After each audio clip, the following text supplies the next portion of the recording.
আমি চাই যে ব্যাচেলর লোকটা 42 বছর বয়সে একটা নতুন প্রেমে পড়েছে তাকে নিয়ে কেউ মজা না করুক।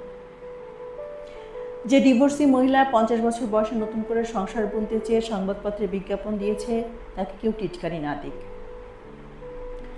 যে মেয়েটা নিজের পায়ে দাঁড়িয়ে তারপরেই বিয়ে করবে ভেবে 34 পার করে ফেলেছে তাকে তারই বাড়ির লোক রোজ বিয়েটা আর কবে করবি, সারা জীবন কি বাপের বাড়িতেই পড়ে থাকবি, এই কথাটা না বল। যে 45 ছুঁই মহিলা নিজের 18 বছর বয়সী মেয়ের সাথে পাহাড়ে ঘুরতে গিয়ে ম্যাচিং জিন্স টপ পরে বেরিয়েছে তাকে উদ্দেশ্য করে কেউ বুড়ির রস কম নয় না বল। যে ছেলেটা 32 বছর বয়সেও চাকরি না করে বাড়িতে বসে ছবি আঁকে বা কবিতা লেখে বা গান করে সময় কাটায় তাকে কেউ বেকার না বলুক। চুলের কালো সফেদ হয়ে যাওয়ার বছর 37-এর তপনবাবুকে পাড়ার চায়ের মোড়ে কেউ এই বুড়ো এই দাদু না বলুক। চুল সাদা হয়েছে তো কি, মন তো সবুজও হতে পারে, তাই না?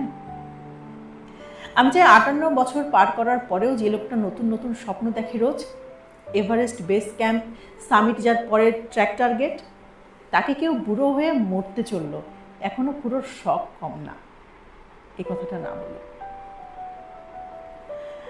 42-এও যে দম্পতি কোনো বাচ্চার জন্ম দেয়নি তাদেরকে কেউ বাঁচা না বলুক। জীবনের নির্দিষ্ট কিছু বয়স পেরিয়ে গেলে স্বপ্ন দেখতে ভুলে যায় না মানুষ। নতুন কিছু করার ইচ্ছে 98-এর থুরথুরে ঠাকুমার মধ্যেও থাকুক। হাতে উল্কাটা নিলে যেন লাল নীল সোয়েটারের মেলা বসে আগামী শীতে।